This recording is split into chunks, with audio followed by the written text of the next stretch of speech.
know, churches are being threatened in lots of different ways, and it's increasing. And should we be anticipating this? Remember, Jesus said, "You're not of this world. I've called you out of the world. Don't be surprised if the world hates you." Listen to this.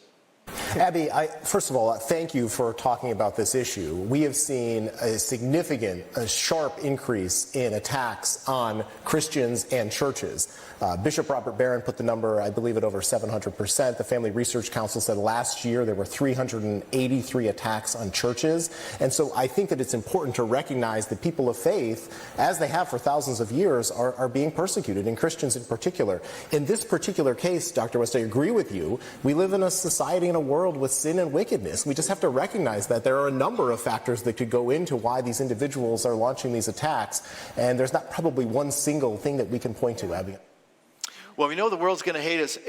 Are we going to see in America this sort of increase, as you just described from Genesis, if this rebellion towards God and so forth, should we be anticipating greater threats to us as individuals, our families, and to our churches? Absolutely. Absolutely.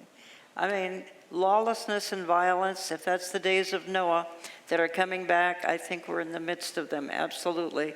But let's remember too, Mark, we've got entire Christian communities, entire cities in countries like Nigeria, Christian cities and communities in Mozambique and Africa, and completely being wiped out.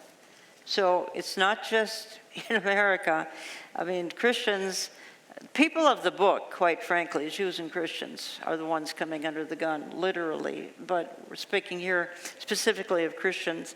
But I've got a terrible burden for what's going on in these communities in Africa that no one is talking about. No one, including the media. No one is talking about it. Yeah, in the Blue Nile, exodus coming out of Sudan, 3 million Christians were killed. It didn't even make any news. It makes no news. And so these things have happened in other parts of the world, but for us to start to experience here, 380, I think it's 385 churches having something happen. I mean, Barry, you pastored a long time.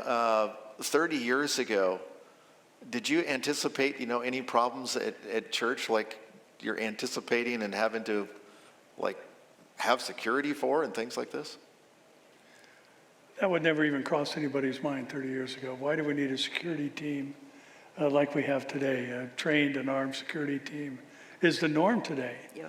And, just to put a little skin on what you were talking about and how much we're going to see, after the Charlie Kirk assassination, about 10 days later, we have a guy on our security team that works in a retirement community called Leisure World in Orange County.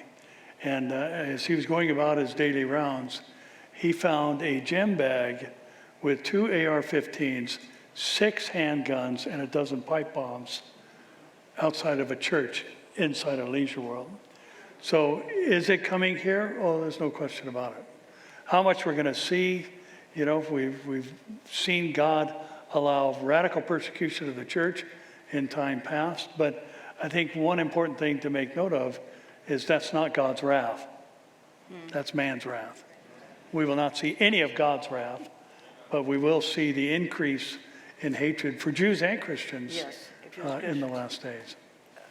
Just a comment about my conference in Eden Prairie. Each year, the police department, Eden Prairie, would come out early in the morning, about 7 a.m. with their dogs, and they would go through every row of that 5,000-seat auditorium, the dogs, every row, sniff every row under every chair, including many, many rooms throughout the church itself.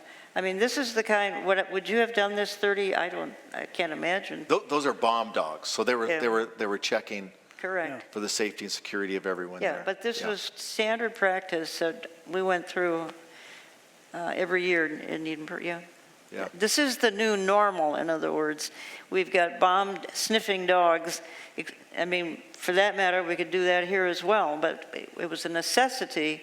In a crowd of 4,000 or 5,000 that was attracting people of a different religion. Yeah. In the years that Amir and I have been traveling together, for the first time this past May, there were protesters at events that we were holding in Belgium and the Netherlands. And one of the interesting things that happened is at the second event in Belgium, there was a group of people from that host church who had heard that we'd previously had protesters, so they went and stood on the opposite side of the street of the protesters, and they didn't yell, they didn't scream, they didn't engage, they sang worship songs, and the protesters eventually left because the singing drowned out their chants of hatred. Amen.